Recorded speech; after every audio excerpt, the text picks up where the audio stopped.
Praise the Lord. നമുക്കൊരു നിമിഷം കണ്ണുകളടച്ച് നമ്മൾ ഉള്ളിൻ്റെ ഉള്ളിൽ ഈശോ, പരിശുദ്ധാത്മാവ്, പിതാവ്, നമ്മുടെ ഉള്ളിൻ്റെ ഉള്ളിൽ വാഴുന്ന ഈശോയെ ആരാധിക്കാം. ആ ഈശോയുമായിട്ട് പൂർണ്ണമായി ലയിച്ചു തരാം. നമ്മുടെ മണവാളൻ മണവാട്ടിയെ ആലിംഗനം ചെയ്യാൻ, ഒന്നാകാൻ വേണ്ടി ആഗ്രഹിക്കുന്നു.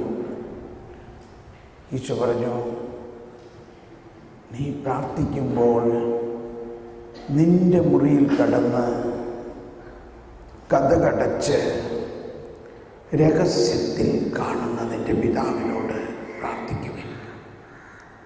രഹസ്യങ്ങൾ അറിയുന്ന പിതാവ് നിനക്ക് പ്രതിഫലം തരും.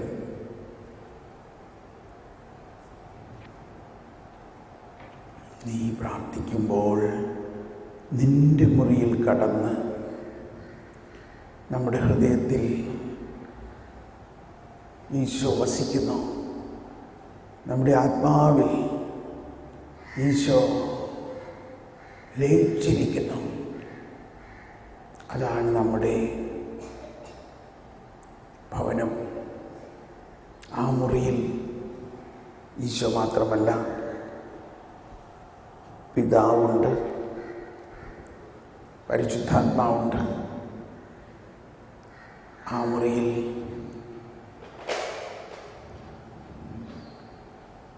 വിശ്വാസത്തിലൂടെ ഈശോയെ കാണുക, വിശ്വസിക്കുക. ദൈവം നമ്മോടുകൂടെ എന്ന് വിശ്വസിക്കുക.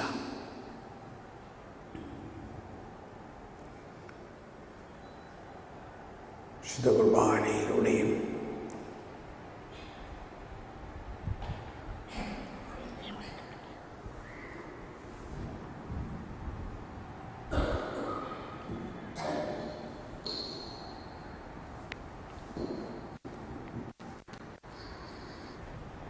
വിശുദ്ധ കുർബാനയിലൂടെ നമ്മുടെ ജീവിതത്തിലേക്ക് ദൈവം സമ്പൂർണ്ണ ശക്തിയോടെ കടന്നു വന്നിരിക്കുന്നു. ഈശോ പറഞ്ഞു, നിങ്ങളുടെ ജീവിതത്തിൽ, ഈശോ പറഞ്ഞു, നമ്മുടെ ജീവിതത്തിൽ ഈശോ പറഞ്ഞു, എന്നെ കൂടാതെ നിങ്ങൾക്ക് ഒന്നും ചെയ്യാൻ സാധ്യമല്ല. ആ ഈശോ എല്ലാം നമുക്കായി തന്നുകൊണ്ട്, ആ ഈശോ എല്ലാം നമുക്കായി തന്നുകൊണ്ട് തൻ്റെ ആത്മദാനം നൽകിയിരിക്കുന്നു. തൻ്റെ ആത്മദാനം, തൻ്റെ ആത്മദാനം. നമ്മൾ കുർബാനയിൽ കേട്ടു, നമ്മുടെ മനസ്സിലുണ്ടാകുന്ന ചില അനുഭവങ്ങളല്ല നമ്മളെ മാനസാന്തരപ്പെടുത്തുന്നത്, മറിച്ച് ദൈവത്തിൻ്റെ ശക്തിയാണ്. ആ ദൈവത്തിൻ്റെ ശക്തി നമ്മുടെ ആത്മാവിലിതാ നിറഞ്ഞിരിക്കുന്നു. നമുക്കൊന്നുകൊണ്ടും ആകുലപ്പെടേണ്ട ആവശ്യമില്ല.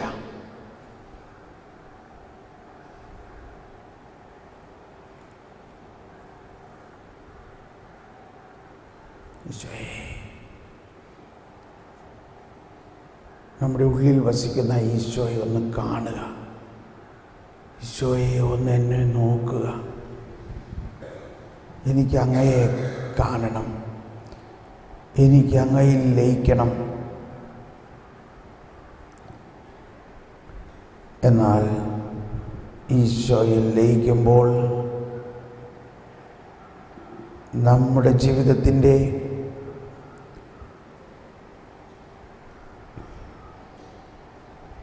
പൂർണ്ണത മുഴുവനും ദൈവത്തിൻ്റെ പൂർണ്ണതയുമായിട്ട് ലയിക്കുന്നു എന്ന് വിശ്വസിക്കുക. നമ്മൾ എന്തവസ്ഥയിലായാലും ഈശോ നമ്മെ സ്നേഹിക്കുന്നു. മുടിയനായ പുത്രൻ മടങ്ങി വന്നപ്പോൾ വാത്സല്യത്തോടെ ആലിംഗനം ചെയ്ത ആ പിതാവാണ് നമ്മുടെ ഹൃദയത്തിൽ. വാത്സല്യത്തോടെ ആലിംഗനം ചെയ്ത ആ പിതാവ്.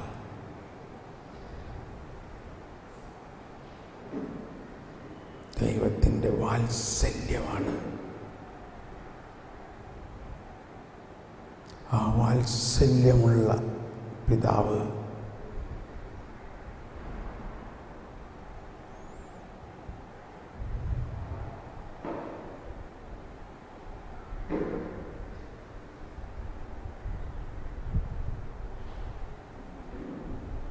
ആ വാത്സല്യം മുഴുവനും ഒന്ന് അനുഭവിക്കാൻ സാധിക്കുമോ? വാത്സല്യം. ആ വാത്സല്യമുള്ള പിതാവ് പറഞ്ഞു, മുദ്രമോതിരം അണിയിച്ച് ഞാൻ നിന്നെ സ്വീകരിക്കും, പുതിയ വസ്ത്രം തരും. അതാണ് കന്യാസ്ത്രീമാരുടെ ജീവിതത്തിലെ ആദ്യ ലക്ഷ്യം, വെസ്റ്റേഷൻ. ഇതാ പുതിയ വസ്ത്രം, മോതിരമണിയിക്കുന്നു.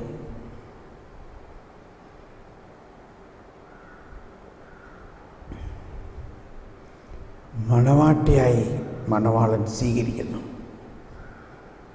മണവാട്ടിയെ മണവാളൻ മോതിരമണിയിച്ച് സ്വീകരിക്കുന്നു.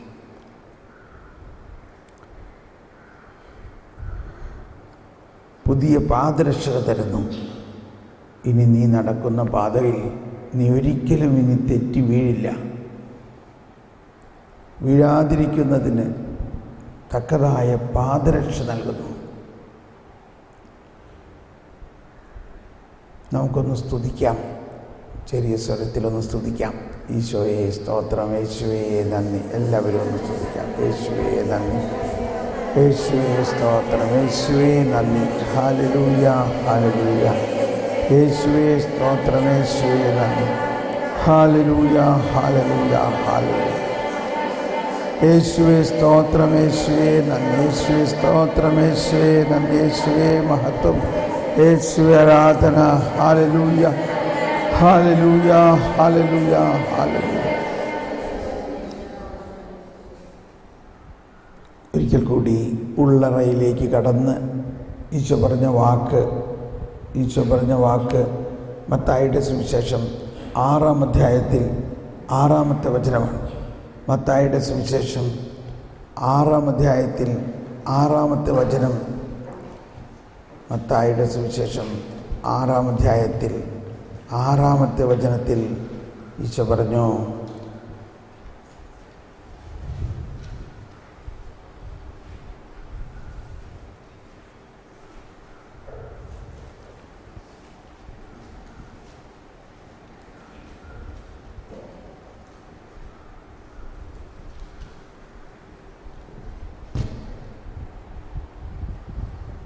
എന്നാൽ നീ പ്രാർത്ഥിക്കുമ്പോൾ നിന്റെ മുറിയിൽ കടന്ന് കതകടച്ച് രഹസ്യമായി നിന്റെ പിതാവിനോട് പ്രാർത്ഥിക്കുക. രഹസ്യങ്ങൾ അറിയുന്ന പിതാവ് നിനക്ക് പ്രതിഫലം നൽകും. പ്രാർത്ഥിക്കുമ്പോൾ വിജാതീയരെ പോലെ നിങ്ങൾ അതിഭാഷണം ചെയ്യരുത്. അതിഭാഷണം വഴി തങ്ങളുടെ പ്രാർത്ഥന കേൾക്കുമെന്ന് അവർ കരുതുന്നു. നിങ്ങൾ അവരെ പോലെ ആകരുത്. നിങ്ങൾ ചോദിക്കുന്നതിന് മുമ്പ് തന്നെ നിങ്ങളുടെ ആവശ്യം നിങ്ങളുടെ പിതാവ് അറിയുന്നു. Praise the Lord. എല്ലാവരും ഒന്ന് ഏറ്റുപറഞ്ഞ് വായിക്കാം. ആ വചനം ഏറ്റുപറഞ്ഞ് വായിക്കാം വീണ്ടും. എന്നാൽ നീ പ്രാർത്ഥിക്കുമ്പോൾ നിന്റെ മുറിയിൽ കടന്ന് കതകടച്ച് രഹസ്യമായി നിന്റെ പിതാവിനോട് പ്രാർത്ഥിക്കുക. രഹസ്യങ്ങൾ അറിയുന്ന പിതാവ് നിനക്ക് പ്രതിഫലം നൽകും. പ്രാർത്ഥിക്കുമ്പോൾ വിജാതീയരെ പോലെ നിങ്ങൾ അതിഭാഷണം ചെയ്യരുത്. ബുദ്ധിഭാഷണം വഴി തങ്ങളുടെ പ്രാർത്ഥന കേൾക്കുമെന്ന് അവർ കരുതുന്നു. നിങ്ങൾ അവരെ പോലെ ആകരുത്. നിങ്ങൾ ചോദിക്കുന്നതിന് മുമ്പ് തന്നെ നിങ്ങളുടെ ആവശ്യം നിങ്ങളുടെ പിതാവ് അറിയുന്നു. എന്തോ ഒരു വലിയ രഹസ്യമാണ് ഇവിടെ. ഈശോ പ്രാർത്ഥിക്കാൻ പഠിപ്പിച്ചു. നമ്മൾക്കറിയാവുന്നത് സ്വർഗസ്ഥനായ പിതാവേ എന്നുള്ള പ്രാർത്ഥന പഠിപ്പിച്ചു. പക്ഷെ അതിനു മുമ്പ് ഈശോ പഠിപ്പിച്ചത് എങ്ങനെ പ്രാർത്ഥിക്കണം, ആരോട് പ്രാർത്ഥിക്കണം, എന്ത് പ്രാർത്ഥിക്കണം, എവിടെ പ്രാർത്ഥിക്കണം, എപ്പോൾ പ്രാർത്ഥിക്കണം. 5 കാര്യങ്ങളാണ്. എന്തെല്ലാമാണ്? എങ്ങനെ പ്രാർത്ഥിക്കണം, എന്ത് പ്രാർത്ഥിക്കണം, ആരോട് പ്രാർത്ഥിക്കണം, എവിടെ പ്രാർത്ഥിക്കണം, എപ്പോൾ പ്രാർത്ഥിക്കണം. അതെല്ലാം നമ്മുടെ ഉള്ളിൽ തന്നെയാണ്. ആ മുറി നമ്മുടെ ഉള്ളിൽ തന്നെയാണ് ദൈവം.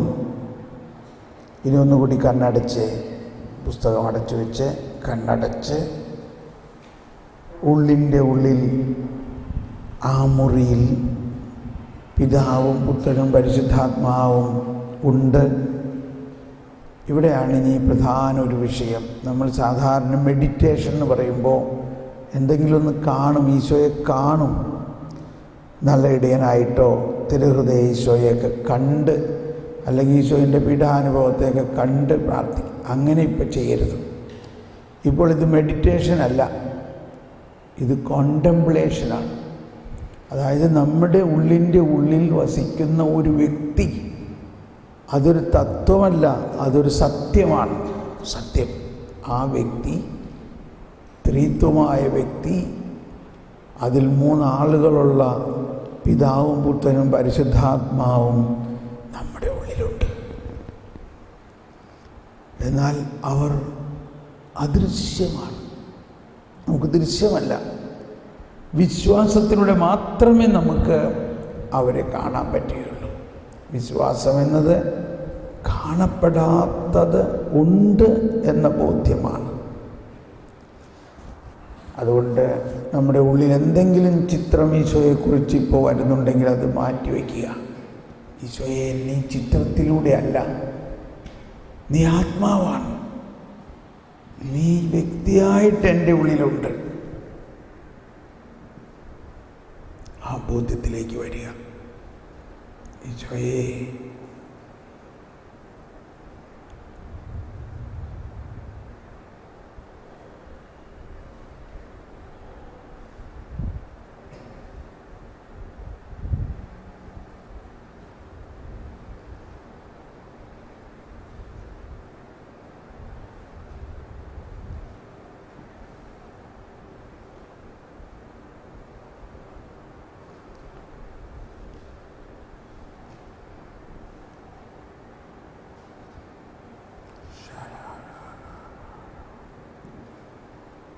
അവിടെ ഒരു രാത്രി, ഇരുണ്ട രാത്രി പോലെ ഒന്നും കാണുന്നില്ലാത്ത അവസ്ഥയാണ് ഏറ്റവും നല്ലത്.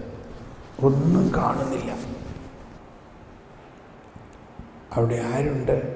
എന്നാൽ ഈശോ ഉണ്ട്, പരിശുദ്ധാത്മാവുണ്ട്, പിതാവുണ്ട്. എന്നാൽ നമുക്ക് ആരെയും കാണാൻ പറ്റുന്നില്ല.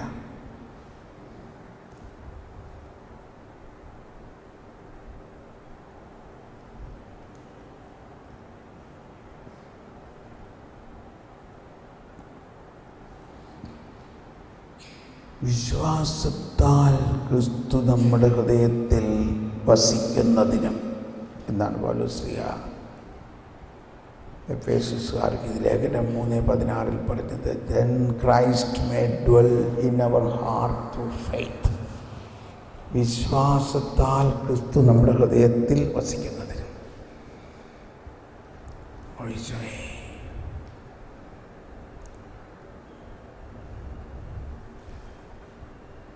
ക്രിസ്തു നമ്മുടെ ഹൃദയത്തിൽ വസിക്കുന്നു. ഒരു ചിന്തയും ഇപ്പം ഉണ്ടാകരുത് എന്തെങ്കിലും ചിന്ത വരുന്നുണ്ടെങ്കിൽ കഥ കടയ്ക്കുക എന്ന് പറഞ്ഞതിൻ്റെ അർത്ഥം ആ ചിന്തകളെല്ലാം ഉപേക്ഷിക്കുക, കഥ കടയ്ക്കുക.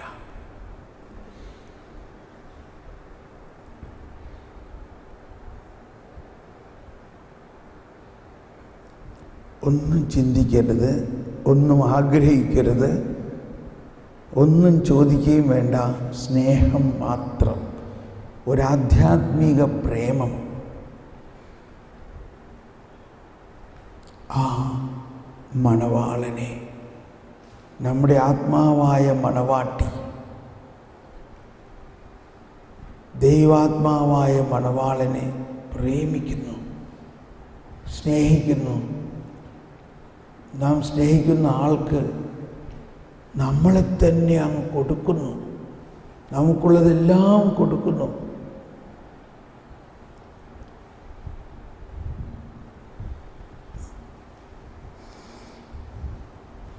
ഇവിടെ ഒരു ഭാഷണം വേണ്ട. നമ്മുടെ പിതാവിനറിയാം ഈ ആത്മാവിന് എന്താണ് വേണ്ടതെന്ന്. അതെല്ലാം പിതാവ് നമുക്ക് തരും.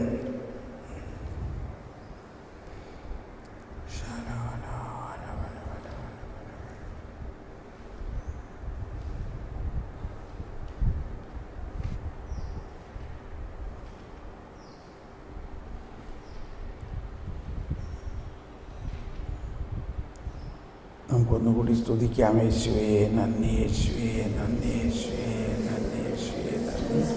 പരിശുദ്ധാത്മാവേ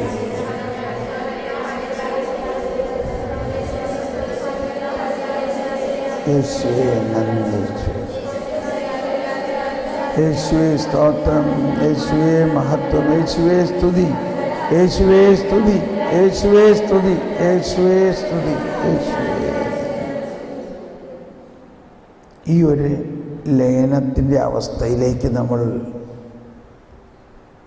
ആയിരുന്നുകൊണ്ട് നമ്മളിപ്പോൾ പ്രാതൽ കഴിക്കാൻ പോകുന്നു. നമ്മൾ 9 മണിക്ക് തിരിച്ചു വരുന്നു. നമ്മുടെ നിശബ്ദത ആരംഭിച്ചിരിക്കുന്നു. നമ്മുടെ ആത്മാവിൽ ദൈവവുമായിട്ട് പ്രാർത്ഥിക്കുന്നു, ദൈവവുമായിട്ട് സംസാരിക്കുന്നു. പൂർണ്ണമായ നിശബ്ദതയിൽ നമ്മളിപ്പോൾ ധ്യാനം ആരംഭിച്ചു കഴിഞ്ഞു. നമുക്ക് ഭക്ഷണം കഴിക്കാൻ പോകാം.